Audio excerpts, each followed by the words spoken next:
Aí, estamos gravando. Então, basicamente, só para recapitular o que eu falei, eu não falei muito, só citei que o NPP, então, ele é feito pelo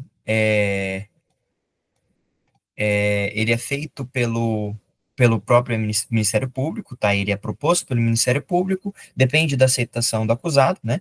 Do imputado, e os requisitos para a instrumentalização do acordo.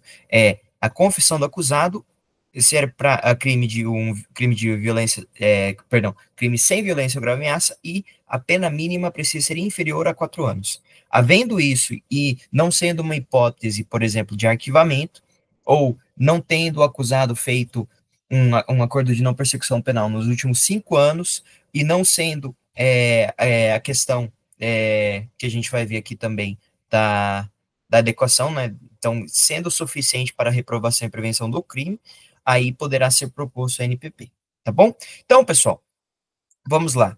Quais são as ordens, a ordem mais beneficiária para o acusado? Primeiro, nós temos a transação penal, que foi trazida com o, o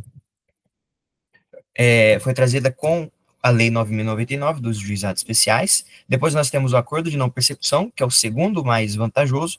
A suspensão condicional do processo, que também foi trazida pela Lei 9.099, tá? Artigo 89. E o acordo de delação premiada, que ficou muito famoso, né? Nós tivemos a delação do Mauro Cid, nesses tempos atrás. Foi uma delação premiada. Salvo engano, ele pegou, por ser delação, acho que 2 anos de prisão, tá? Então ficou muito famoso. Pode ser que ela venha cobrar, talvez, não diria que sim, tá? Não acho que sim, mas beleza. Então, o Auri, ele dialoga que seja um poderoso instrumento de negociação processual penal, tá? Aqui, pessoal, então, é um instrumento de negociação processual penal. Antes de tudo, ele parte dessa arte negocial, tá? Ele parte da possibilidade de negociar entre as partes, tá? Então, aqui a professora coloca uma questão: é um poder do MP ou é um direito subjetivo do imputado? Pessoal, lembrando, a NPP é um ato discricionário do Ministério Público. Atualmente, embora exista divergência doutrinária que fale que seja realmente um direito subjetivo do imputado, tá? Mas não é, pessoal. Se for para explicar, se cair uma questão objetiva, você vai falar que é um ato discricionário do Ministério Público.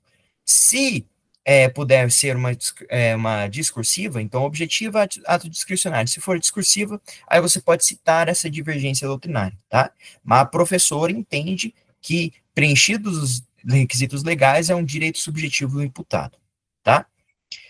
Lembrando, tá? Depende da aceitação do imputado, tá bom? Se ele não aceitar, aí o Ministério Público poderá proceder à denúncia, normalmente.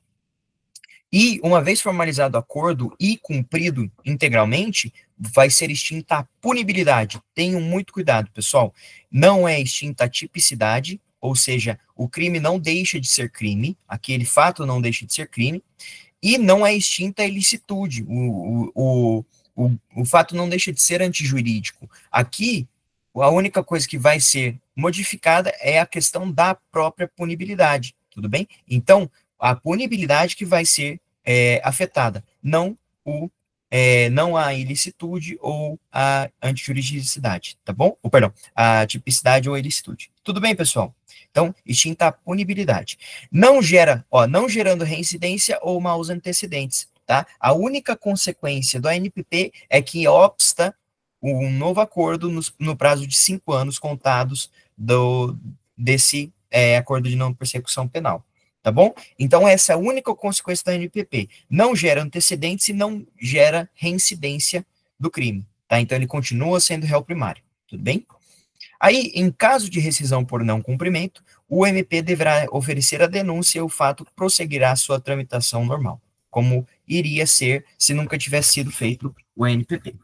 Tudo bem, pessoal? Alguma dúvida quanto aqui essas questões assim preliminares? Não?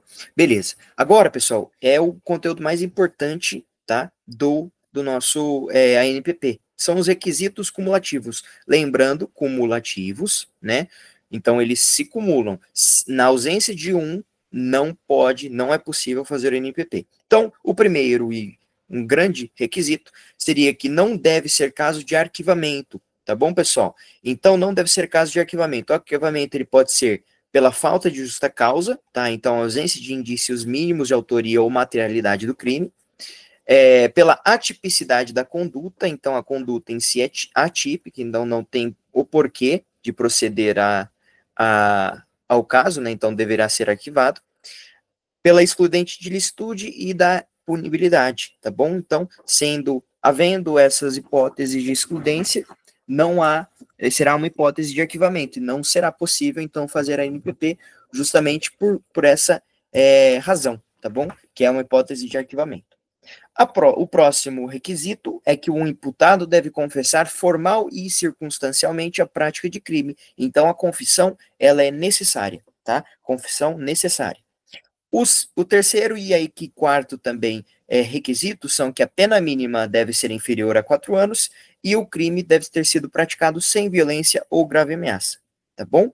Então, basicamente, é isso que a gente vai relatar na prova, tá bom? Se ela perguntar esses requisitos.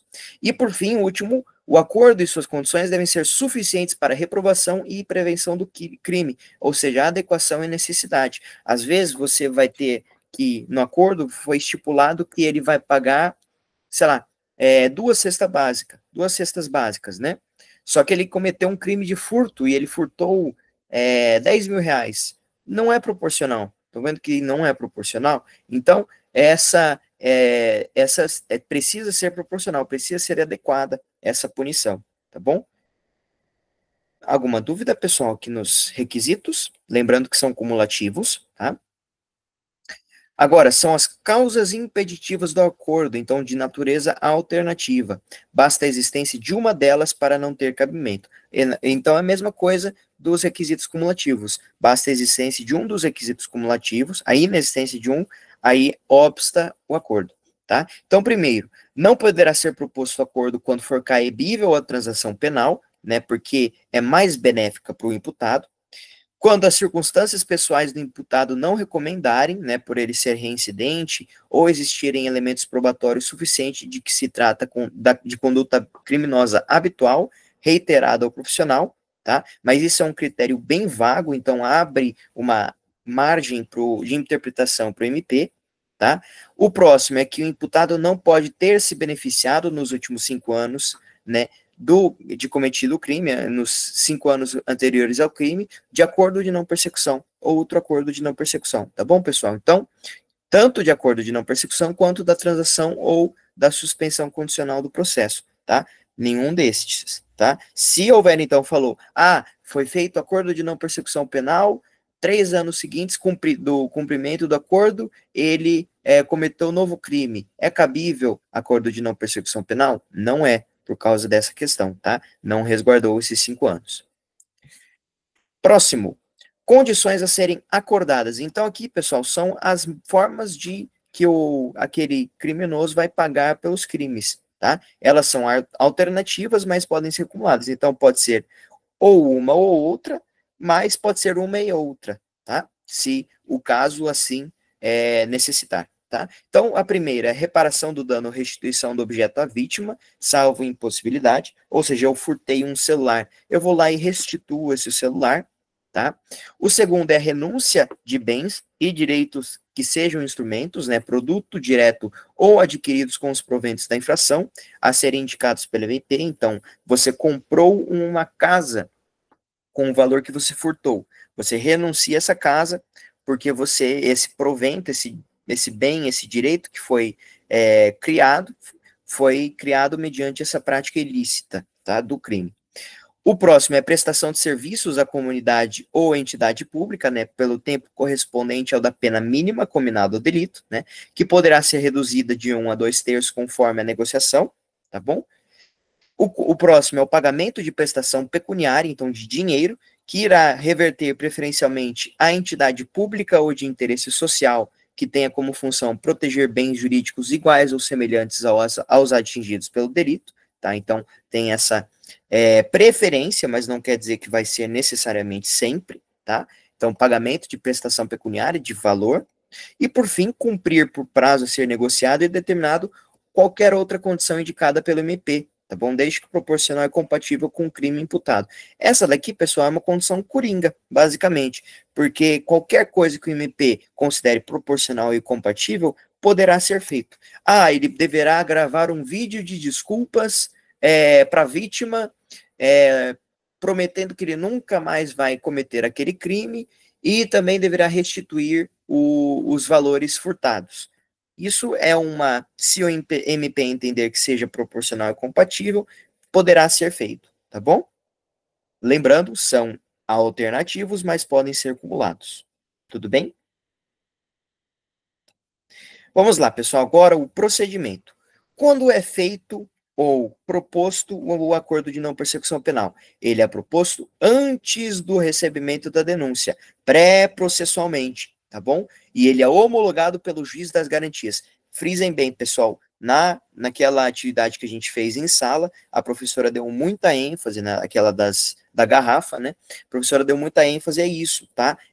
Antes do recebimento da denúncia, é homologado pelo juiz das garantias, tá? Lembrando que o juiz das garantias é uma inovação trazida também pelo pacote anticrime. Poderá ser proposto na audiência de custódia, quando for o caso de sua realização e a especificidade do caso permitir. A audiência de custódia, ela verifica as condições de custódia, né, de como foi feita a prisão daquele imputado, tá bom?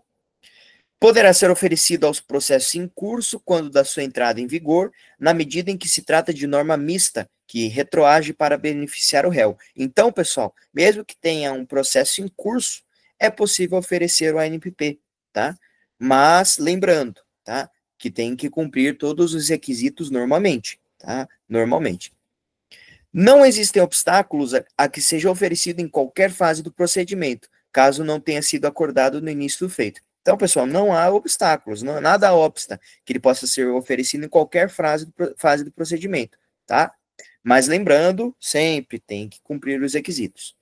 Será formalizado por escrito e firmado pelo MP e o imputado e seu defensor, nada impedido que seja realizada audiência para negociação das condições do acordo. Então, por escrito, pessoal. Ah, mas eu fiz o ANPP boca a boca, ali no fio do bigode. Não vale, não tem validade, tá bom? Ele não seguiu o procedimento correto. Firmado o acordo, ele será submetido à homologação judicial, então, basicamente, o juiz ele pode homologar na mesma audiência, tá? Em que se realizou, né, o acordo, ou em uma audiência específica, tá bom? E aí ele vai ouvir as partes para verificar se houve voluntariedade do acordo ou não, se o imputado não foi coibido para fazer, né? Coagido para fazer aquilo, tá bom? Homologado o acordo, deverá o MP promover a execução perante o juízo competente, então você executa o NPP, assim como você executaria, por exemplo, uma sentença, tá bom? Porque é um acordo homologado judicialmente, então um juiz, tá? Juiz natural, ele vai homologar esse acordo, o juiz de garantias, ele homologa esse acordo, então ele tem força normativa, né? Ele tem força de homologação, tá bom? Então, ele ainda tem essa força executória.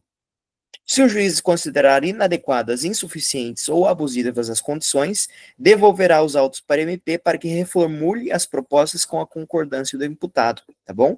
Então, o juiz falou, não, esse valor aqui, R$ 1.000, tá muito baixo, deveria ser maior, eu acho que deveria ser maior. Então, o juiz vai devolver os autos para o MP, aí o MP vai, novamente, conversar com o imputado e falar, o juiz falou que está muito baixo. E se a gente aumentar para 1.500, o que você acha? Aí, se o imputado entender que seja devido, aí poderá reformular esse acordo, ele poderá proceder à homologação normalmente, tá bom? Se não realizada essa adequação, ou não forem atendidos os requisitos legais, o juiz poderá recusar a homologação. Essa postura intervencionista do juiz se justifica apenas quando houver ilegalidade nas condições ou for gravemente abusiva para o imputado. Então, pessoal, lembrando aqui que o juiz ele vai sempre verificar a melhor condição para o acusado, tá bom? Então, por isso que o juiz, se ele verificar, não, esse acordo aqui está muito ruim para você, ele deverá, é uma obrigação do juiz em não homologar, tá bom? Ele não poderá homologar. Então, não homologado o acordo, o juiz devolverá os autos para a MP para que ofereça a denúncia, faça uma adequação no acordo ou complemente as investigações e faça uma nova proposta, tá bom? Aqui, pessoal, então, novamente, o MP, lembrando, que a gente, o que ele poderia fazer? Ele poderia arquivar o inquérito policial, buscar novas diligências, oferecer a denúncia e fazer o NPP. Aqui, pessoal, ele fez o NPP, foi para o juiz pegou, falou, não, isso daqui tá ruim, volta. Aí voltou para o MP reformulou, deu para o juiz. Aí o juiz, não, isso daqui tá ilegal, você vai ter que oferecer a denúncia. Aí o MP vai, ele oferece, ou ele vai complementar investigações para retirar aquela nulidade, aquela ilegalidade no acordo, ou ele poderá proceder à denúncia, tá bom? Aí, quando você inicia com a denúncia, tem todo o processo, ocorre realmente o processo penal, tá bom? Ação penal. Ademais, se o juiz não homologar o acordo e devolver os autos, o MP poderia, em tese, promover o arquivamento e não denunciar, ainda que neste caso exista o reexame necessário nos termos do artigo 28 do CPP. Tá bom, pessoal? Então, se o juiz não homologar o acordo e ele devolver os autos, o MP, ele pode, não quer dizer que ele vai, mas ele pode promover o arquivamento e não denunciar. Aí você fala, mas não encaixa numa daquelas condições de arquivamento que obstam o ANPP? Então, se o MP verificar que sim, é obrigatório. Aí ele não pode formular o ANPP. Mas aqui, pessoal, lembrando, o ANPP, neste caso aqui, já foi formulado. Ele só não foi homologado. Então, teoricamente, não existe essa hipótese que obsta o ANPP.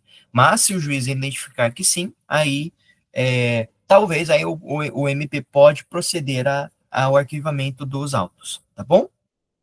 Arquivamento do inquérito policial. Por outro lado, não homologado o acordo e não oferecida a denúncia ou pedidas diligências complementares ou promovido arquivamento, poderia a vítima utilizar a ação penal privada subsidiária da pública, na inércia do MP. Então o MP falou, que se dane, eu não quero fazer nada mesmo. Aí a vítima que se sentiu ameaçada, ela pode entrar com uma queixa-crime, ação penal privada, subsidiária da pública, porque o MP decidiu não proceder à denúncia, tá bom? A vítima não participa do acordo, isso é muito importante, mas ela é intimada da homologação, ainda que não se possa se opor a ele e de eventual descumprimento, tá? Então, ela não pode se opor ao acordo, a vítima não pode se opor. Mas, entretanto, contudo, todavia, olha que interessante, ela será intimada ainda da homologação e do eventual descumprimento. Por quê? Porque se descumprido o acordo e o MP não ofertar denúncia, aí caberá aqui a denúncia, tá bom? Caberá a queixa-crime, tá bom? Então, em caso de descumprimento do acordo homologado, o MP comunicará ao juiz para fins de rescisão e oferecerá denúncia.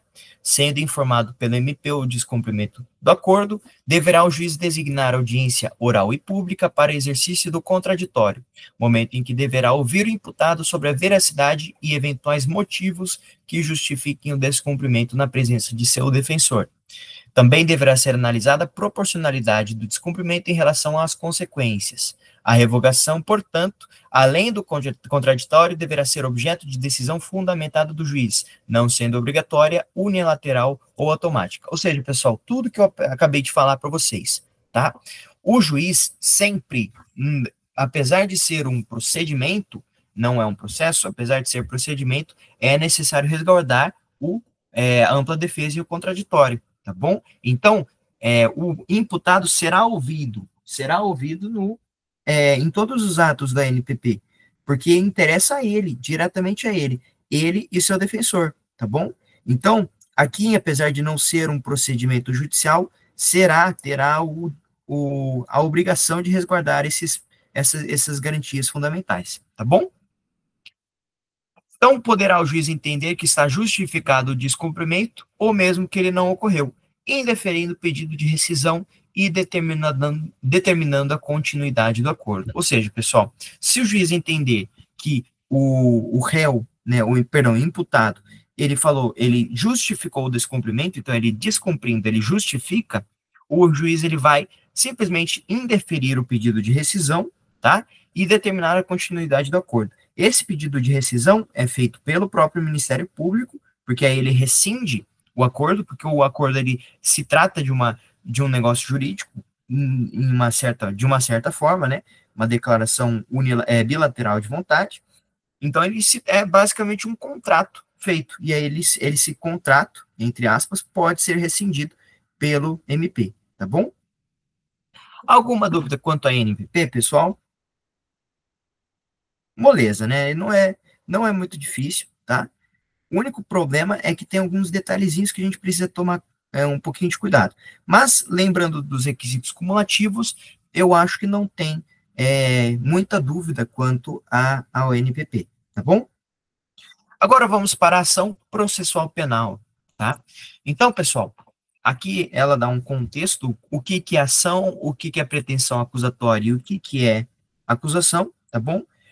Ação é o poder político constitucional de acudir aos tribunais para formular uma pretensão acusatória, tá? Então, é um direito potestativo constitucionalmente assegurado de invocar e postular a satisfação de pretensão acusatória.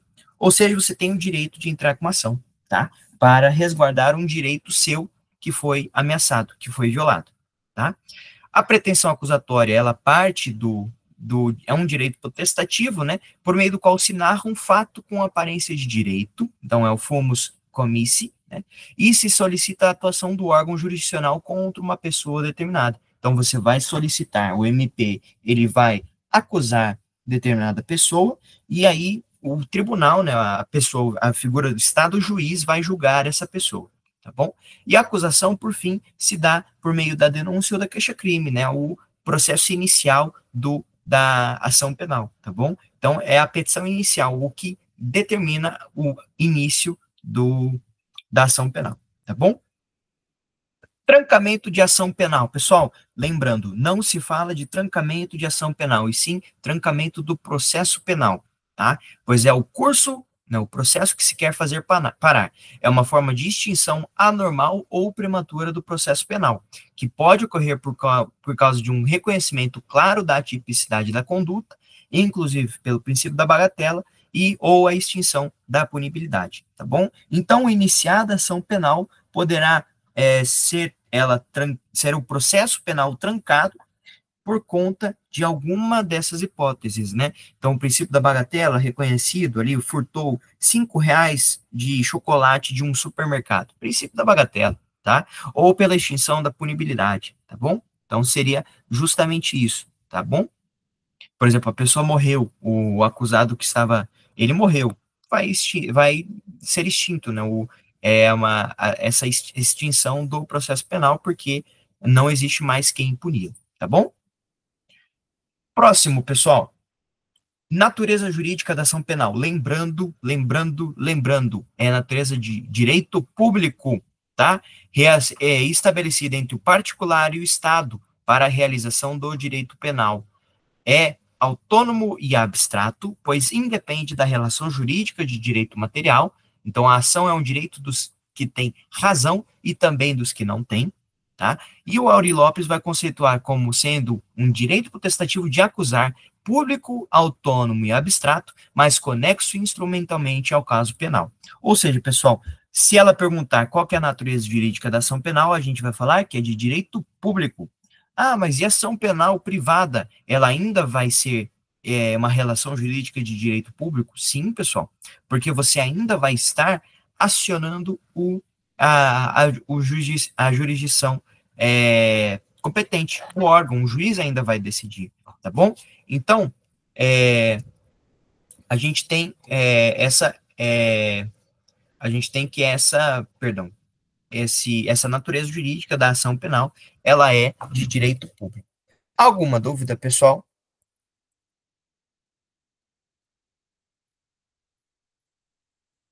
Não? Beleza. Pessoal, agora a gente vai,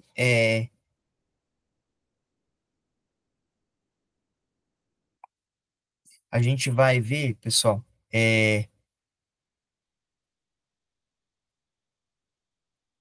é, não, pessoal, perdão, cometi um erro. Eu imagino que a ação penal privada, ela não tem natureza de direito público, tá? Eu creio que ela tem natureza de direito privado, porque, né, tem apenas, apesar desse nome, né, tem esse próprio nome de ação penal privada, tá? Então, eu acho que tem natureza de direito público, mas se ela, de direito privado, se ela perguntar qual que é a natureza da ação penal, se ela não falar que é público ou privado, que é provavelmente o que vai acontecer, você fala que é de direito público, tá? Se ela colocar que é uma ação penal privada, aí você coloca provavelmente que a natureza é, é que eu não tenho certeza, tá? Eu poderia pesquisar, deveria pesquisar um pouco mais. Mas eu vou pesquisar para vocês, tá bom, pessoal? Eu vou pesquisar aqui se a ação penal pública, se a ação penal privada tem natureza de direito público. Se vocês puderem também aí já verificar isso, tá bom? Eu agradeço. Então vamos lá, pessoal. Condições da ação penal. Temos algumas condições, tá? Temos três principais que são entendidas pela doutrina como sendo as únicas, mas existem doutrinadores que consideram outras espécies de condições, tá bom? Quais são elas? São três. É o LIPJP, tá bom? LIPJP, ou seja, legitimidade, interesse e a possibilidade jurídica do pedido. Essas três condições da ação, pessoal, elas estavam presentes até o Código de 73 do CPC, né? O CPC de 73. Então, no direito civil, elas eram as três condições da ação até 73. A partir do Código de 2015, as condições da ação agora são apenas a legitimidade e o interesse, tá bom? Interesse de agir e a legitimidade de causa. Tudo bem? Mas hoje em dia, né, para o processo penal, justamente por ele ser antigo, ele é da década de 40, o CPP, ele ainda mantém a possibilidade jurídica do pedido como sendo uma condição da ação, tá? Legitimidade, ou seja, você exige uma pertinência subjetiva e vinculação subjetiva para o exercício da ação processual penal, tá bom? Então, pessoal, você é legítimo, uma pertinência subjetiva quanto ao sujeito daquela ação, tá? Então, pessoal, você cometeu um crime qualquer, você é legítimo em estar no polo passivo, tá? Você é o MP, você está representando, tá? Ação penal pública condicionada à representação. Você está representando a vítima. Você vai ser necessariamente, você vai integrar o polo ativo, tá? Então, legitimidade é de causa passiva e ativa, tudo bem? Então, análise de quem poderá iniciar ou prosseguir no processo penal, tá bom? Interesse. A maioria da doutrina tem admitido como interesse para propor ação penal elementos que se relacionam com a justa causa, um justo motivo para provocar a ação do Estado por meio do processo penal, tá bom? Então, assim, só quem tem legitimidade para propor ação penal pode ter interesse no provimento jurisdicional, na obtenção de uma efetiva punição. Ou seja, pessoal, você tem interesse em determinada coisa, tá? O Estado ele tem interesse em punir porque o dever dele é punir. Então, ele tem um interesse garantido ali, tá? Então, ele tem realmente, ele cumpre esse requisito. E, por fim, a possibilidade, né, a última condição é a possibilidade jurídica do pedido. Essa daqui é uma condição que, mais ou menos, não é tão utilizada, né? Porque tanto até que no direito civil, né, no processo civil atualmente, como eu falei, não existe mais, tá? Mas no processo penal, sim. No processo penal, o pedido da ação será sempre de condenação, tá bom? Então, você vai a possibilidade jurídica do pedido. O Aury Lopes, ele fala que para a doutrina que adota essa estrutura civilista, costuma-se dizer que para o pedido de condenação ser juridicamente possível, a conduta deve ser aparentemente criminosa, o que não se confunde com a causa de absolvição sumária, do artigo 397, inciso 3º do CPP, que é o fato narrado não constituir crime. Não pode estar extinta a punibilidade, confusão com o 397.4, né, que é extinção da punibilidade do agente, ou ainda haver um mínimo de prova para imputação. Ou seja, pessoal, como assim? A conduta, para ela ser possível, para ter essa possibilidade jurídica do pedido, a conduta precisa ser aparentemente criminosa, tá? Prática de fato aparentemente criminoso, né? O fumus comissi delicti, como a gente já vai ver daqui a pouco, tá? Então, essa conduta sendo aparentemente criminosa, você tem comprovadamente a possibilidade jurídica do pedido, tá? Então, lembrando, legitimidade, tá? Pertinência subjetiva de ambas as partes, então você pode quem vai iniciar e prosseguir com a ação penal, e interesse quanto à justa causa naquele processo, e por fim, a possibilidade jurídica do pedido quanto ao fato ser aparentemente criminoso, tá? Para o Auri, entretanto, essas três condições não são necessariamente as únicas, tá?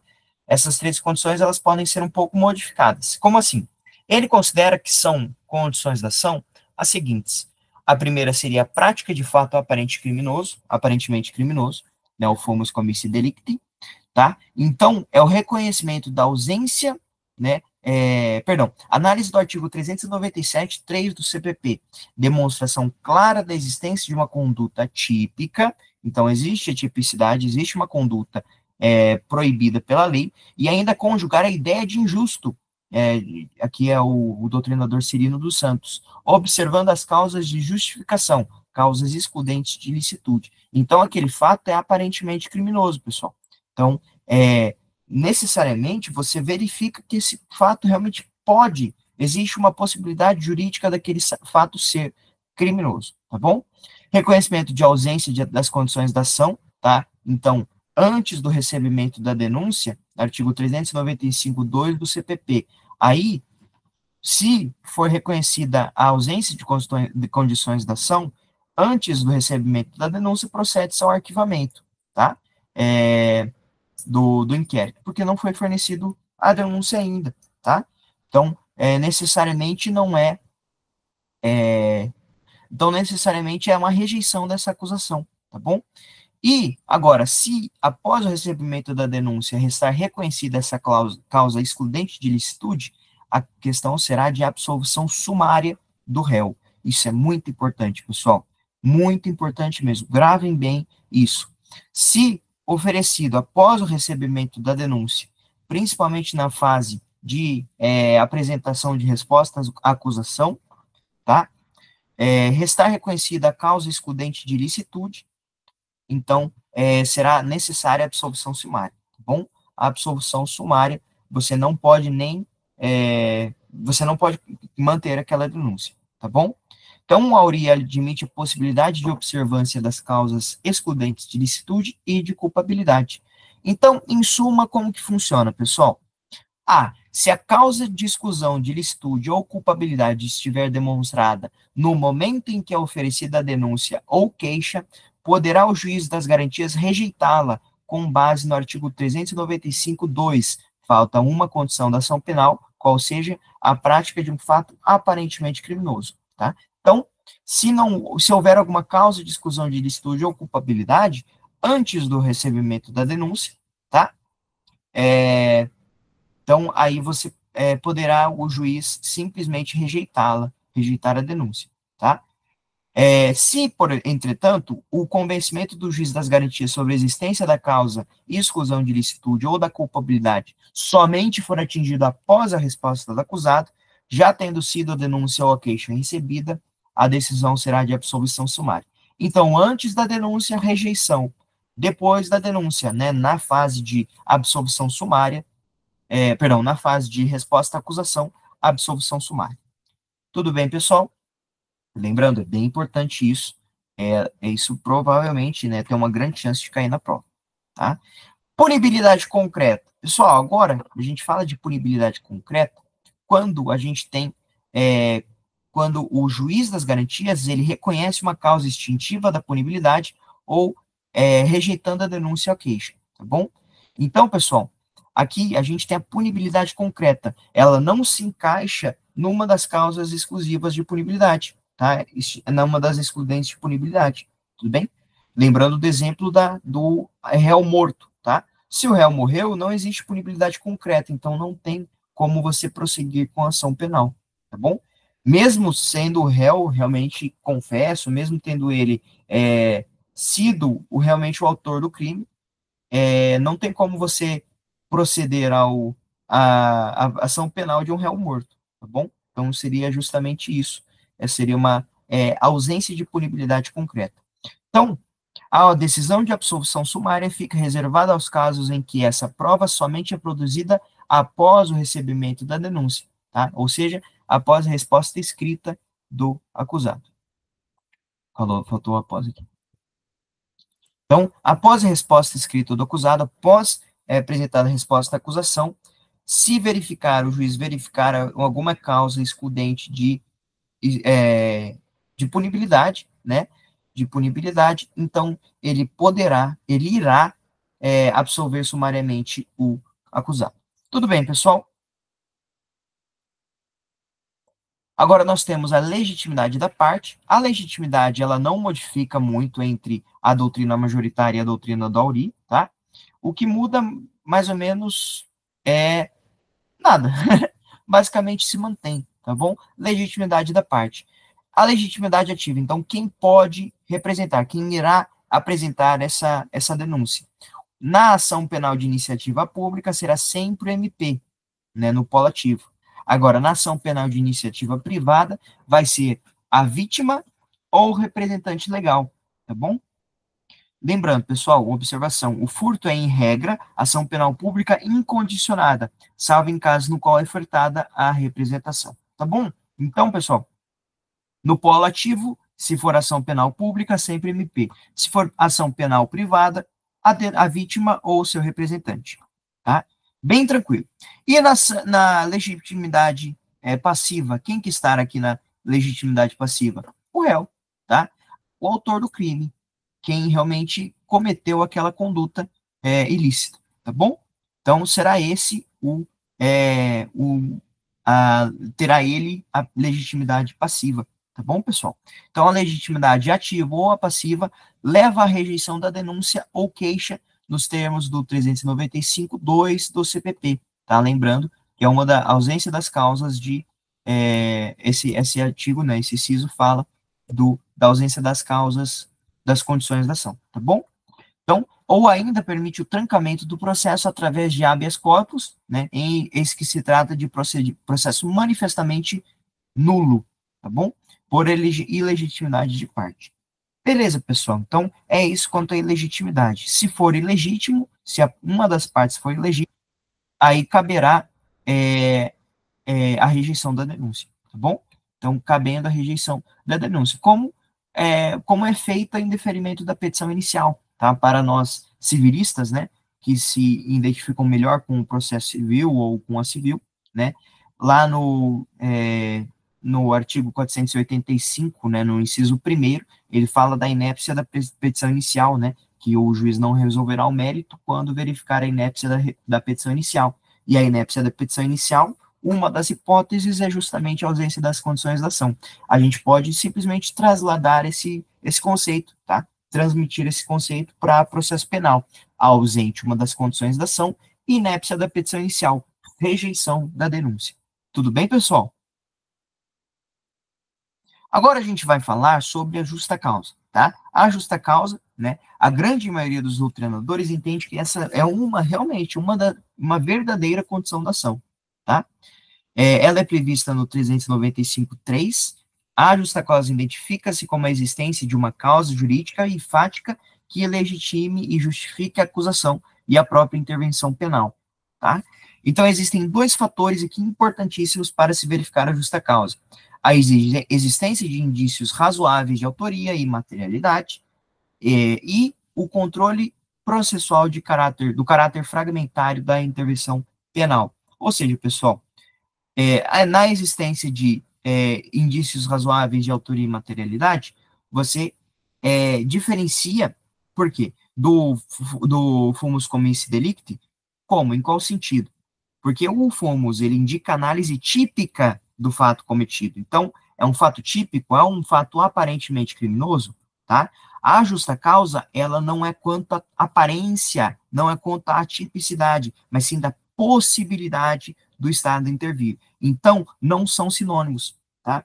Essa existência de indícios razoáveis de autoria e materialidade não quer dizer quanto à tipicidade, mas se o Estado, tá, ele pode intervir naquela situação fática, tudo bem? O fumus comice delicti é quanto à tipicidade. Ah, existem indícios realmente que foi cometido determinado crime, fumus comice delicti, análise do fato típico. Aqui não, aqui é na análise se o Estado pode intervir ou não, tá? A possibilidade do Estado, da intervenção do Estado, tá? E, por fim, aqui a gente tem o controle processual de caráter fragmentário da intervenção penal. Pessoal, isso daqui, lembrando, né, o princípio da intervenção mínima e o da reserva legal, né, do soldado de reserva, né, o princípio da última ratio também, a gente sempre vai ter que o processo penal, ele deve ser o último a ser considerado, tá bom? Esgotados todos os outros processos, aí sim você entra com o processo penal, tá bom? Então, aqui, pessoal, é a fragmentariedade, justamente a intervenção, fragmentariedade da intervenção penal, tá? Lembrando que esse é um dos, o princípio da intervenção mínima é um dos princípios limitadores do direito penal, tá bom? Porque ele precisa ser limitado, porque ele é o direito, é o ramo do direito mais agressivo, tá? Porque ele é o único ramo do direito, né? Fora o direito civil, né, que envolve também prisão civil, mas é o único direito que eminentemente vai tirar, né, direitos de uma pessoa, tá? O direito de ir e vir, né, o direito da liberdade de uma pessoa, porque existe uma imposição legal porque o Estado cria uma lei que determina uma determinada conduta como ilícita, tá? Então, por isso que o direito penal precisa ser limitado. E depois nós temos também outras condições da ação penal. Essas daqui, pessoal, eu vou deixar para vocês lerem, tá? Porque senão a gente gasta muito tempo e eu não acho que sejam tão importantes. É mais para saber que existem, tá? Porque são assuntos, assim, muito específicos, que muito difícil mesmo que ela cobre, tá? Ela não é de cobrar esses casos, assim, tão emblemáticos, tão específicos assim, tá bom? Então, vou deixar esses daqui para vocês lerem, tá? Porque senão não vai dar tempo, tá?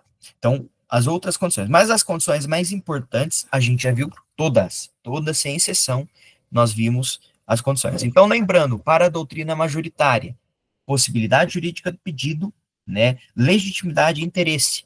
Para o Auri Lopes, a fato aparentemente criminoso, punibilidade concreta, e nós temos a justa causa e a legitimidade, tá? Então, esses quatro, né, a justa causa, legitimidade, punibilidade concreta e prática de fato aparentemente criminoso, eles dizem respeito ao que o Auri considera como condições da ação adequadas. Tá bom, pessoal?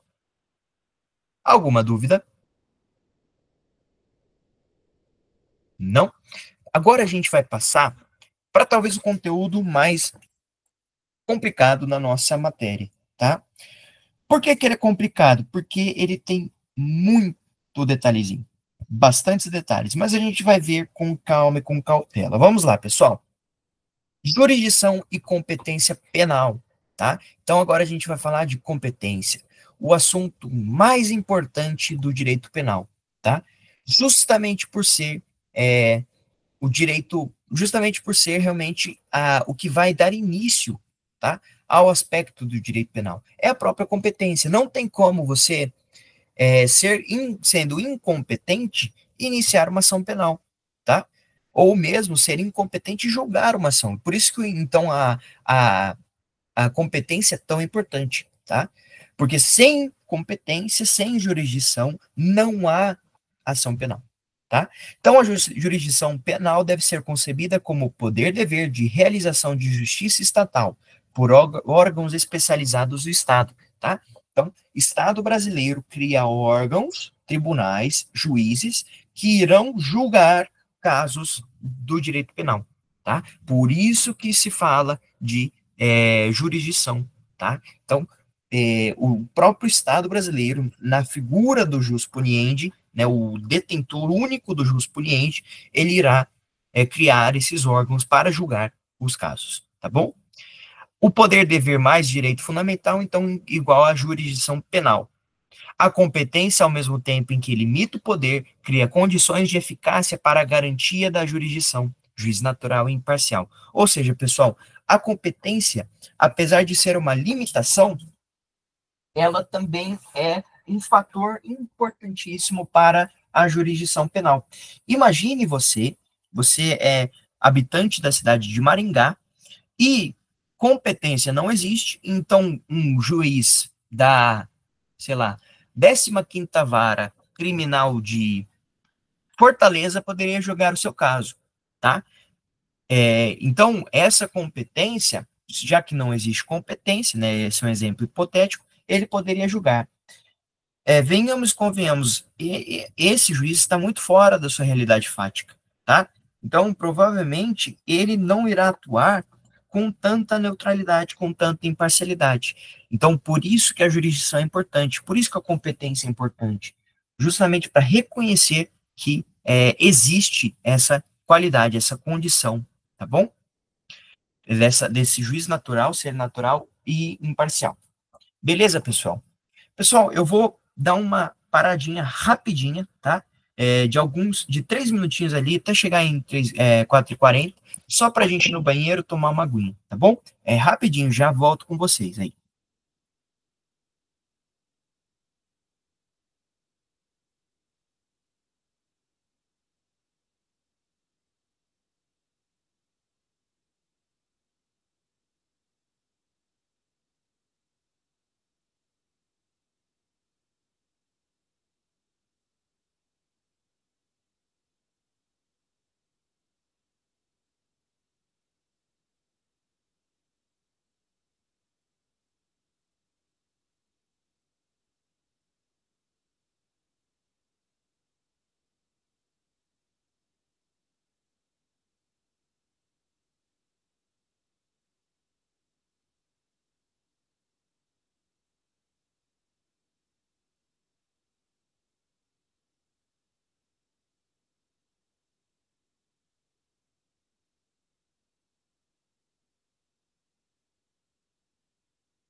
Beleza, pessoal, então vamos lá. Agora, a gente vai falar dos princípios da jurisdição penal, tá? Temos alguns princípios, mas são tranquilos, tá? Eles são princípios que dá para memorizar, mas eu não acho que ela vai ter que escrever todos os princípios, não é do feitio dela. Mas, né, na dúvida, é bom decorar, tá bom? Vamos lá, pessoal. Começar pelo primeiro e talvez o mais importante, o princípio da inércia da jurisdição. A jurisdição, pessoal, ela é o vulcão adormecido, tá? Ela precisa que você cutuque ela, né? A jurisdição precisa ser cutucada. Então, impossibilidade, né, da atuação do ofício, de ofício do juiz, tá tá bom? Então o juiz, ele não pode, ele vê um crime acontecendo, ele não pode simplesmente, vou ter que agora, entrar com ação agora. Não tem como. Ele pensar o quê? Mesmo que seja a pessoa, seja um juiz, ele não pode, ele precisa acionar o poder judiciário, tá bom? Mesmo que seja um juiz que tenha visto o crime acontecendo na frente dele. Ele não pode simplesmente processar a pessoa sem que não haja, sem que haja essa cutucação, essa provocação, tá bom? Então, pessoal, vamos lá. Próximo princípio é o princípio da imparcialidade. Lembrando, pessoal, o juiz, ele é neutro? Não, não existe juiz neutro, mas deverá existir juiz imparcial. Agora, eu faço uma pergunta para vocês, tá? Um determinado ministro, não quero que isso seja político, tá bom, pessoal? Não quero, por favor, não estou falando de política aqui. É só uma análise do princípio da imparcialidade. Um determinado ministro brasileiro, tá? Não citarei nomes, falou que um determinado político brasileiro, ele é mais próximo de Satanás do que de Cristo, tá? Ele falou isso. Não sei se vocês são pessoas religiosas, mas se não são, Satanás é basicamente o demônio, né? Satanás é o diabo, que ele falou assim, que o diabo, então, determinado político, está mais próximo do diabo do que de Deus, né? Mais próximo do diabo do que de Cristo. E esse determinado ministro, depois de um tempo, foi quem julgou esse determinado político, tá? Eu pergunto a vocês, existe imparcialidade nesse caso? A resposta deve ser sim, tá? A resposta deve ser sim, mas não existe neutralidade, tá? Esse ministro, tá? Ele agiu com imparcialidade, mas ele nunca foi neutro, tá? Você vê faticamente acontecendo que aquele juiz não é neutro, mas ele deve agir com imparcialidade. Ele não pode expor política, ele deve agir com imparcialidade, tá? Mas, lembrando, a resposta deve ser sim. Não quer dizer que a resposta é sim, tá bom? Porque é muito difícil você ter uma imparcialidade concreta. Muito difícil, se não impossível, tá? É muito difícil mesmo. Sempre vai pender, o juiz sempre vai pender para algum lado, tá? Sempre. Isso é inexorável, tá? Mas vamos lá. Lembrando, não quero que vocês pensem em política, tá? Não estou aqui para discutir política com ninguém. Então, o juiz, ele não é neutro. A gente precisa observar a teoria da dissonância cognitiva, tá? Isso basicamente significa que o quê? Existe entre o réu e o juiz pretensões, dissonâncias cognitivas, tá? O que o réu almeja? O réu almeja a absolvição, certo? O réu, ele quer ser absolvido. E o juiz, o que ele almeja? Tanto a absolvição quanto a condenação, se provado, tá bom? Então, existe uma dissonância ali entre uma ideia e outra, entre acusado e réu, entre juiz, acusado e réu. Existem diferenças, e são diferenças normais, porque o indivíduo, como juiz, ele ainda é ser humano, tá? O réu, como réu, ainda é ser humano. Então, todos os seres humanos são titulares de dissonâncias cognitivas, de pensamentos distintos, tá? Tem riscos nessa teoria da dissonância que são quais? O efeito inércia ou o efeito perseverança, tá bom? Então, pessoal, o juiz, tá? Ele tende, não é necessariamente, mas ele tende a permanecer com a mesma ideia inicial que ele tinha antes. Se ele fixou na cabeça, não, eu vou condenar determinada pessoa, é muito difícil você mudar esse efeito, muito difícil você mudar esse entendimento, tá? Voltando ao caso do ministro e do político brasileiro, tá? Vocês acham que esse ministro, ele teria atuado, ele pode ter atuado como com imparcialidade, mas essa é a minha opinião, veria que não existe, que existe aqui o efeito perseverança, tá? Porque esse ministro, ele manteve o seu entendimento consolidado, firmado na condenação, tá? Não quer dizer que isso seja errado, pessoal. Se provado, tá? Como foi provado, como é provado que exista uma condenação, sim, o juiz, ele pode e deve condenar, tá? Deve condenar o réu, se provado, tá? Mas esse efeito inércia, ele garante que o juiz, ele poderá manter essas crenças originalmente tidas, tá? Que ele originalmente teria. Beleza, pessoal. E o próximo risco é o da busca seletiva de informações. Esse daqui é quando o juiz, ele vai lá e fala, olha, eu quero condenar o réu.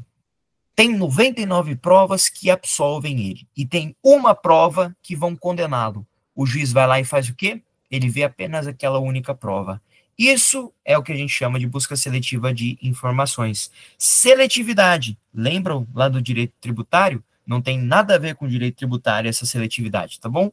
Tem a ver aqui com selecionar, tá? O juiz, então, ele vai selecionar as informações que ele entender devidas, tá bom? Que ele entender que vão funcionar para ele, tá bom? Então, uma imparcialidade apenas aparente. Beleza, pessoal? Alguma dúvida? Matheus, Oi. eu não entendi muito bem esse princípio. Você poderia explicar ele assim, mais básico e de que forma ele poderia cair na prova? Tipo, uma questão seria dissertativa ou objetiva? Por favor. Beleza, Vi. Vou tentar explicar aqui com outras palavras. Eu acredito que ela poderia cobrar na prova a teoria da dissonância cognitiva, tá? Pedindo para que a gente explicasse essas duas consequências, esses dois efeitos, tá bom? O efeito inércia e a busca seletiva de informações. Quando o juiz é imparcial, tá? Lembrando que o juiz não é neutro, mas ele deve ser imparcial, ele necessariamente corre esse risco de ter esse efeito inércia e esse efeito e a busca seletiva de informações, tá? Isso é natural de todo e qualquer juiz. Eles sempre vão buscar isso, eles sempre podem incorrer nesse erro. Então, cabe ao juiz não buscar seletivamente as informações e cabe também a ele mudar as crenças originalmente tidas, se a situação assim permitir, tá? Não quer dizer que, por exemplo, um juiz que vise, eu sempre vou acusar. Isso não quer dizer que o juiz vai estar errado 100% dos casos. Pode haver um caso que ele realmente, que o réu seja o culpado e seja acusado. Mas não necessariamente o juiz, está errado, ele está certo. Porque ele tinha já uma crença originalmente tida errada, tá? Essa crença de sempre querer acusar, não vou deixar, isso é uma crença errada, tá bom?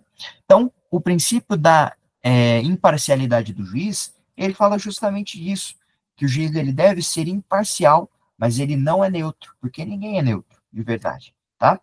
Então, ele vai agir com imparcialidade, perdão, não considerando nenhum ponto nem outro, ele vai ver os fatos e os fatos somente. Se os fatos estiverem postos e as provas demonstrarem que o réu ele não cometeu aquele crime, então o juiz deverá absolvê-lo. Se as provas demonstrarem que o réu realmente cometeu aquele crime, o juiz deverá condená-lo, tá bom? É basicamente isso. Espero ter respondido a pergunta.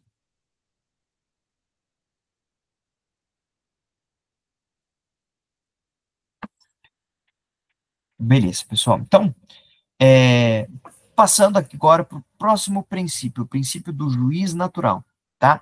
Então, isso está lá no artigo 5º, inciso 53 da nossa Constituição. Ele fala, pessoal, o juiz natural é um princípio muito importante também para a jurisdição, porque, basicamente, uma pessoa, ela precisa saber quem que vai ser aquele juiz que vai julgá-la, tá? Ele precisa conhecer de antemão quem será o juiz que vai julgá-la, tá? Mas a distribuição, por exemplo, a distribuição foi distribuída na primeira vara, mas deveria ter sido distribuída na segunda. A distribuição, pessoal, do processo, ela não é uma afronta ao princípio do juiz natural, tá? Porque você é simplesmente, meramente, uma organização do processo, tá? O princípio do juiz natural, ele diz, principalmente, quanto à impossibilidade de fazer um juízo de exceção, tá? Você precisa saber necessariamente quem irá julgá-lo. Você sabe que vai ser um juiz de direito, por exemplo, que vai julgar o seu caso, ou um juiz federal que vai julgar o seu caso. mas você sabe de antemão, você pode não saber exatamente o nome do juiz que vai julgá-lo, mas você sabe que existe um juiz competente e investido no cargo que está pronto para julgar o seu caso, tá bom? É basicamente isso que define o conceito do juiz natural. Impedir, então, o juízo de exceção, o tribunal de exceção, tá bom? O próximo princípio é o princípio da indeclinabilidade da jurisdição. Esse princípio também é importantíssimo, tá bom, pessoal? Vamos lá falar aqui da indeclinabilidade da jurisdição. A jurisdição, em regra, não pode ser delegada, não pode ser declinada. Em regra, tá? Então, em regra, ela não pode ser delegada. Por exemplo, um juiz, o juiz se chama Sérgio, por exemplo, o Sérgio não pode delegar a sua função, porque ele está investido num cargo, né, naquela função, ele não pode delegar ao Zezinho, que é sei lá, um padeiro. O Zezinho é padeiro, o Sérgio é juiz. O Sérgio não pode delegar ao Zezinho a função, a jurisdição, tá? Não faz sentido o Zezinho julgar aquele caso, porque o Zezinho não está pronto, ele não é competente para julgar o caso. Agora, o Sérgio é. O Sérgio, ele, então, não pode delegar essa função para outra pessoa, tá? Então, é um poder exclusivo do juiz de julgar, exclusivo do Estado. Estado, juiz, o Estado julga a pessoa, tá? Lembrando, pessoal, lembrando, isso é muito importante, a indeclinabilidade, ela não quer dizer quanto à incompetência, tá? Se o juiz verificado a incompetência absoluta do juiz, ele pode, de ofício, falar, sou incompetente, determina a remessa dos autos para o juízo competente. Isso não é uma afronta à indeclinabilidade, isso é a manutenção da ordem, isso é a manutenção da competência, tá? E incompetência absoluta, você pode alegá-la de ofício. Então, o juiz irá determinar a remessa, tá? Então, é para assegurar a eficácia do julgamento. Tudo bem, pessoal? Alguma pergunta? Não? Agora, a gente vai falar de competência por si só, tá? Falamos de jurisdição, agora falamos de competência. Eu fiz aqui um resuminho, basicamente, do que a professora citou, tá? Aqui, né, esse conteúdo aqui, critérios para fixação de competência, é dos slides que ela mandou, tá? Ela não conseguiu, não teve tempo de passar todos esses slides, mas eu acho bom a gente saber, pelo menos, algumas das informações que estão lá. Não todas, mas as informações mais importantes que a gente vai ver prontamente, tá bom? Então, pessoal, vamos lá. Competência em matéria penal. A competência tem 3 tipos, né? A competência da pessoa, da matéria ou do lugar, tá? A competência de pessoa e matéria, em razão da pessoa e em razão da matéria, ela é uma nulidade absoluta, competência absoluta, tá? Acarreta em nulidade absoluta. O juiz, ele deverá determinar a remessa dos autos. Agora, a competência quanto ao lugar, ela é relativa, tá? Então, se não for suscitada por uma das partes, o juiz incompetente relativamente, tá? Ele poderá ainda julgar o caso, tá bom? Se não for suscitado por uma das partes, tá? Lugar. Quanto ao lugar, então, pessoal, falando do lugar em si, no CPP, liga-se pela teoria do resultado, enquanto que no CP é pela teoria da ubiquidade. Qual que a gente vai utilizar? Depende. Se for uma questão discursiva, a gente vai citar os dois. Se for uma questão objetiva, se falar de acordo com as normas do Código de Processo Penal, você vai utilizar a teoria do resultado, tá bom? Então, o que fala a teoria do resultado lá do CPP?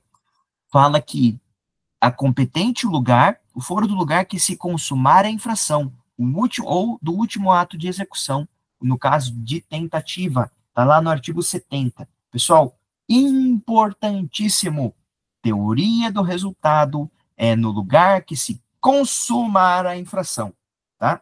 Ou no último ato de execução. Enquanto que no CP, pela teoria da ubiquidade, ela vai falar sobre o lugar da ação ou da omissão, ou do resultado do crime, tá bom, pessoal? Então, pela teoria da ubiquidade, é no lugar da ação, quando a ação foi cometida, ou quando o resultado se deu, tá? Enquanto que na teoria do resultado é quando o crime se consumou, tá bom? Então, teoria do resultado, consumação, teoria da ubiquidade, é ação ou omissão ou resultado. Beleza, pessoal? É basicamente isso. Então, em regra, é competente o lugar da consumação ou do último ato, no caso, se for a tentativa, tá bom? Isso é a regra do CPP, tá? Do CPP, que necessariamente, se ela citar o CPP, a gente vai falar que é a teoria do resultado. Tudo bem, pessoal? Com certeza, com toda absoluta certeza, vai ter uma questão da prova sim, tá?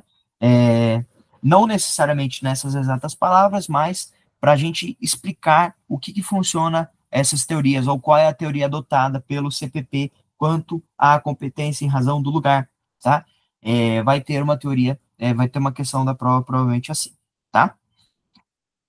Agora tem algumas observações que a gente precisa verificar. Tendo um crime se iniciado no Brasil e se consumado fora do Brasil, será competente o lugar do último ato de execução no Brasil. Isso está no artigo 70, parágrafo 1º, tá? Pessoal, eu não sei se vai poder usar o VAD, tá? Se puder usar o VAD, vai ser bom, mas se não puder, a gente vai ter que, tristemente, memorizar esses casos, tá bom? Lá no artigo 70, que é um artigo muito importante aqui para afirmação de competência. Segunda observação, é o desaforamento. Artigo 427, é o pedido para ser julgado por juiz da outra comarca, havendo dúvida quanto à parcialidade. Ou seja, pessoal, se você duvidar da parcialidade de um determinado juiz, você pode pedir o desaforamento do processo, tá bom? Do processo penal. Então, pedir o desaforamento é quando há dúvida da imparcialidade do juiz, beleza? Ou da parcialidade do juiz. Próximo caso aqui, pessoal, é uma exceção importantíssima, tá? Na exceção do estelionato, do artigo 171, isso está lá no artigo 70, parágrafo 4º do CPP. O estelionato, em via de regra, tá? Quando houver depósito mediante emissão de cheque sem fundo, pagamento frustrado ou transferência de valores, tá? Qual que é o lugar competente? É o do domicílio da vítima. Muito cuidado aqui, pessoal. Muito cuidado mesmo. Essa é uma exceção importantíssima, tá? Então, é competente o lugar do domicílio da vítima quando houver depósito mediante emissão de cheque sem fundo, pagamento frustrado ou transferência de valores. Isso no estelionato. Havendo pluralidade de vítimas, é firmada pela prevenção. Aí, o que é prevenção? Está bem aqui em cima. Artigo 83 do CPP. O juiz prevento é o primeiro que praticar algum ato ou medida processual, ainda que anterior à denúncia ou queixa-crime. Se o juiz for aquele primeiro, tá? O primeiro a cometer, tem pluralidade de vítimas. Você fez lá vamos supor, aplicou golpes de cheque sem fundo nas cidades de Maringá, São Paulo, Rio de Janeiro e Espírito Santo, perdão, Vitória, tá? Qual que vai ser o foro competente? Tem várias vítimas, né? Pluralidade de vítimas em foros diferentes. Qual que vai ser o foro competente? O foro da prevenção, tá? Quais são os outros casos que o estelionato é do domicílio do acusado? Nos outros casos, Marcos, em todos os outros casos, ele só fala quanto a vítima, nesse caso, nessa exceção se for mediante depósito, né, depósito mediante emissão de cheque sem fundo, pagamento frustrado ou transferência de valores. Se não houver isso, aí a hipótese será normalmente das outras hipóteses que a gente teria no artigo 69 do CPP, tá bom? Que aqui, ó, é o lugar da infração, domicílio da a residência do réu, natureza da infração, distribuição, conexão, prevenção e prerrogativo de função, tá? Então, só apenas nesse, que a gente vai ter essa exceção da vítima, tá bom? Beleza, pessoal. Então, prevento. O juiz prevento é aquele que primeiro fazer ação. Então, ali nesse exemplo, Vamos supor que o juiz de São Paulo foi o primeiro a praticar qualquer ato, primeiro, né? O primeiro a praticar qualquer ato, mesmo que seja antes do recebimento da denúncia. Nesse caso, havendo pluralidade de vítimas, o juiz competente será o juiz de São Paulo, porque ele é o juiz prevento, tá bom?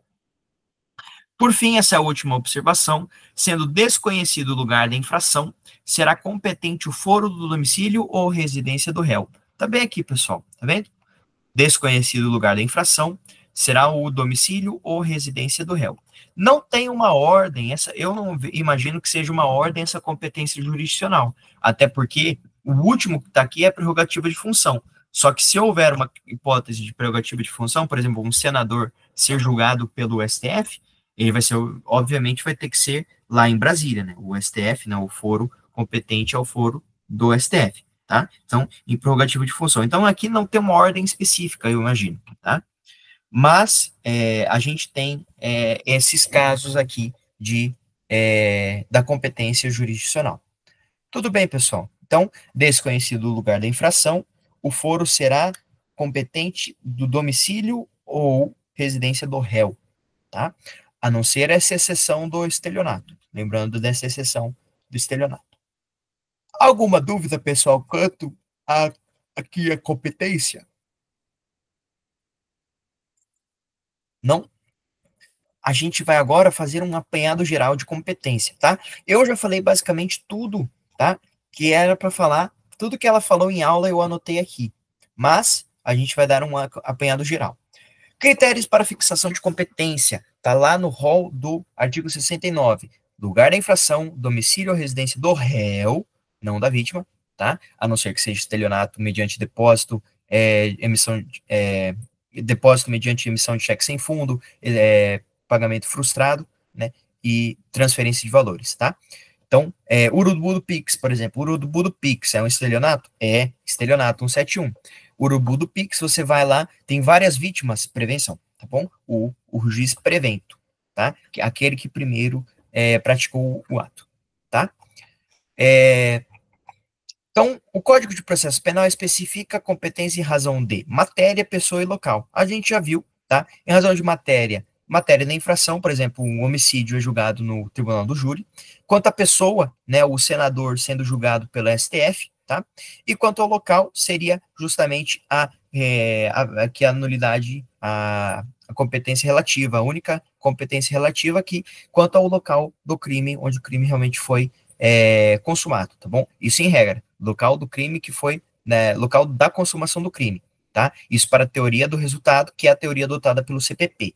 Se for a teoria adotada pelo CP, aí vai ser o local da ação ou da omissão, ou o local do resultado, tá bom? Então, o CPP, ele adota a teoria do resultado, o que significa que observa um lugar onde se consumou o crime ou onde o réu tem estabelecido seu domicílio e ou residência. Está lá no artigo 70, tá bom? Então, pelo lugar em que for praticado o último ato de execução, isso na tentativa, ou pelo lugar em que se consumar a infração, tá? Agora, então a regra do CPP é o lugar onde tenha ocorrido a consumação do delito. Então, como podemos definir a competência e razão do lugar da infração, tá? No Código Penal, no artigo 4º, tá, do Código Penal, considera-se praticado o crime no momento da ação ou omissão, ainda que outro seja o momento do resultado. Então, para o CP, é a teoria da ubiquidade. Para o CPP, teoria do resultado. Lembrando disso, a gente já vai ficar muito bem. Para crimes plurilocais, então que tem mais de um lugar. Diz-se crime plurilocal quando a conduta inicia-se em determinado local e dentro do mesmo país o resultado ocorre em outro. Assim, desejando matar João, estando na cidade de São Paulo, eu efetuo disparos de arma de fogo contra ele, sendo que este se desloque até a cidade de Santos e lá morre, tá? A consumação do delito se dá em Santos e este será o local competente para processar e julgar a conduta, tá? Então, havendo mais de um local, será o local do resultado, tá? Então, do resultado, tudo bem? Porque é a teoria do resultado, tá? Crimes à distância, tá? Diz-se crime à distância quando é iniciado os autos executórios em um lugar do território nacional e o resultado ocorre em outro país, tá? Então, assim, se desejando matar João e estando na cidade de Foz do Iguaçu, eu efetuo disparos de arma de fogo contra o João, sendo que este se desloque até o país vizinho, lá no Paraguai, e lá morra, a competência se dá no Brasil, no local onde ocorreu o último ato executório, tá? Então, crimes plurilocais, local da consumação do crime, tá? Em via de regra, tá? Então, local da consumação do crime. Crimes à distância, último ato executório no Brasil, tá? Então, o local adequado seria aqui Foz do Iguaçu, tá? Mesmo que o crime tenha se consumado fora do Brasil, tá? Ah, mas e se aconteceu fora do Brasil e se consumou aqui no Brasil? Aí a gente tem que ver a questão da extraterritorialidade, que a gente já vai ver daqui a pouco, tá? Mas, em via de regra, tá? Esse crime será de competência de onde aconteceu aquele crime, tá? Aí ele veio para o Brasil para tentar se salvar e morreu, tá? O Brasil será o competente? Em via de regra, não. Quem será competente será o país na qual aconteceu aquele ato. A não ser as hipóteses de extraterritorialidade que a gente daqui a pouco vai ver, tá? Sendo inverso, então, João sofre os disparos de arma de fogo no Paraguai e morra no Brasil, a competência que se firma pela consumação do delito em território, tá? Então, o que eu falei, pessoal, critério de extraterritorialidade, tá? É a competência firmada pela consumação do delito em território, tá? Firma-se pela consumação do delito. Embora o Paraguai possa determinar, né, pode haver alguma lei no Paraguai, não sei como que funciona a lei do Paraguai, que fale realmente que o crime vai ser julgado no Paraguai. Aí sim, tá? Então, aí precisa observar a extraterritorialidade, tá? Mas, se o João, então, ele começa no Paraguai e morre no Brasil, né? Você vai firmar-se pela consumação do delito no território, tá? Não será do último ato executório, mas, lembrando, é extraterritorialidade. Tá? Então, se iniciada a execução no território nacional, a infração se consumar fora dele, a competência será determinada pelo lugar em que tiver sido praticado no Brasil o último ato de execução. O 2 fala, quando o último ato de execução for praticado fora do território nacional, será competente o juiz do lugar em que o crime, embora parcialmente, tenha produzido ou deva produzir seu resultado. Tá? Então, quando o último ato de execução for praticado fora do território nacional. Começou aqui, mas o último se produziu fora. Vai ser o competência do lugar em que teria sido produzido o resultado, tá bom? Quando incerto o limite territorial entre duas ou mais jurisdições, ou quando incerta a jurisdição por ter sido a infração consumada ou tentada nas divisas de duas ou mais jurisdições, a competência firmar-se-á pela prevenção, tá? Então, na dúvida, pessoal, coloca a prevenção que tá bom, tá? Prevenção é muito importante, tá? Se não se sabe onde a conduta se consumou, deve ser considerado o domicílio do réu como norma subsidiária. E se não se sabe onde a consumação ocorreu, tampouco sobre a residência ou domicílio do réu, o critério será o da prevenção, tá bom? Então, lembrando, pessoal, na dúvida, vá com a prevenção, que vai dar certo, tá? Prevenção é muito importante, tá bom? Aí aqui estão os artigos, tá? O crime continuado é aquele em que o indivíduo pratica mais de uma conduta, produzindo mais de um resultado, e estas condutas são praticadas e consideradas continuadas em razão do tempo, modo de execução e outras semelhantes, tá? Por exemplo, um sujeito que comete furto em Sarandi e depois outro em Maringá, nesse caso, o crime é continuado, tá bom? Não vai ser um crime permanente. É a prática de mais de uma conduta, produzindo mais de um resultado, e essas condutas são praticadas e consideradas continuadas em razão do tempo, né? Então, em pouco tempo, ele comete um furto em Maringá, em pouco tempo em Sarandi. Crime continuado, tá? No crime permanente, a consumação do lugar em que se protrai no tempo. Então, a competência se protrai no tempo, tá? Caso, por exemplo, do crime de cárcere privado ou de sequestro, tá? Então, se protrai. O crime permanente, ele vai se consumando conforme o tempo vai passando. Então, em todos os locais, ele vai se consumando, tá bom? Então, tratando-se de infração continuada ou permanente, praticada em território de duas ou mais jurisdições, a competência firmar-se-á pela prevenção. Um exemplo, pessoal, eu sequestro uma pessoa e eu viajo de Sarandi para Maringá, para Curitiba, para Foz do Iguaçu, para São Paulo, para Rio de Janeiro, para Vitória, eu passo por um monte de cidades, tá? Passo por muitas cidades.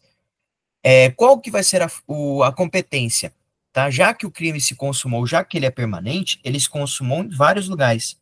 Então, vários lugares. Então, a competência far-se-á pela prevenção. O primeiro, tá? Nesse caso, por exemplo, o Rio de Janeiro foi o primeiro a fazer algum ato. Ele firmar-se-á pela prevenção, o Rio de Janeiro será o competente para julgar. Tá bom, pessoal?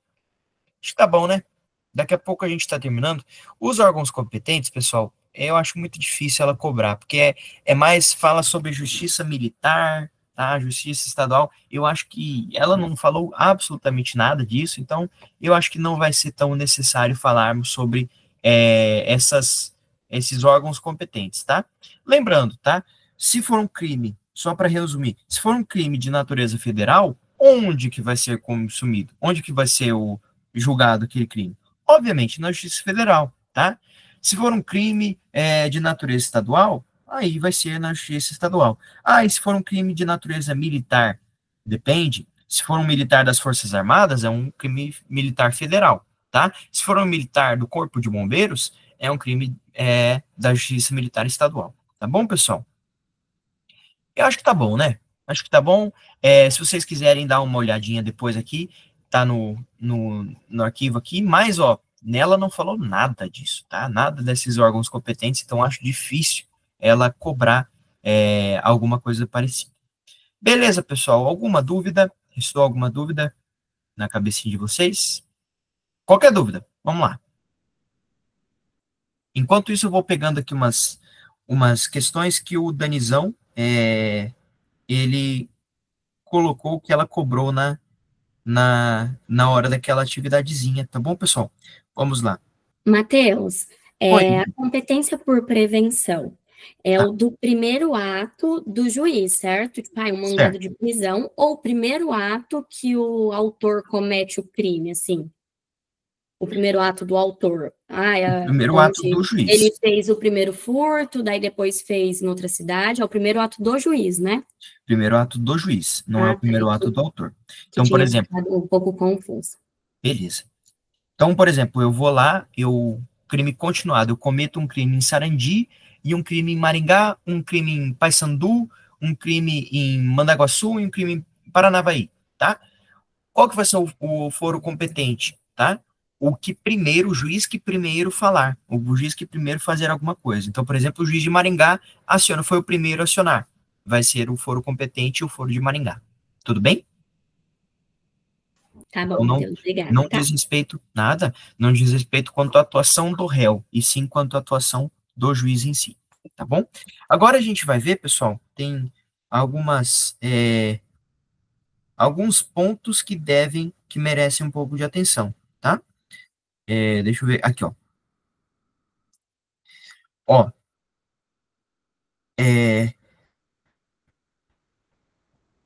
Um ponto é que a vítima não participa do acordo de não persecução penal, tá bom, pessoal? Então, a vítima não participa, então independe do consentimento da vítima, isso é muito importante, tá? Se você então, se você acha, não, mas vai dar, a vítima não participa, tá? Absolutamente nada, não participa, tá? Qual que é o próximo ponto? Qual que é a natureza jurídica do acordo de não persecução penal? É um poder-dever discricionário do Ministério Público, tá? Então, ato discricionário do Ministério Público, tá? Outro ponto, posse pacífica de um furto que se inicia em São Paulo e termina no Rio de Janeiro, tá? Qual que é o local daquele ato? Então, ele se iniciou em São Paulo, o furto se iniciou, tá? E a posse se deu, né? Mansa e pacífica se deu apenas no Rio de Janeiro. Pessoal, a competência será a competência de São Paulo, tá? Por quê? Porque o furto, ele se consuma com a mera subtração do bem. Subtração do bem móvel, você já consumou o crime de furto. Então, pela teoria do resultado, consuma-se o crime de furto no local da subtração. Portanto, vai ser o foro competente, o foro de São Paulo, tá bom? Beleza? E lembrando do caso, né, quem homologa a NPP é o juiz das garantias, tá? Juiz de garantias. Tudo bem? Observações do estelionato, então lembrando lá do caso do estelionato, se for mediante emissão, né, emissão mediante depósito e transferência bancária e cheque, perdão, mediante emissão de cheque sem fundo, transferência bancária e execução frustrada, né? Perdão, execução frustrada não, e pagamento frustrado, tá? Você vai observar o foro, a competência será do domicílio da vítima, só no caso de estelionato, por favor, essa é uma exceção muito importante. Perfeito, pessoal, com isso nós encerramos nossa revisãozinha de hoje, tá? Espero que tenha ajudado, lembrando que estarei aberto para eventuais dúvidas,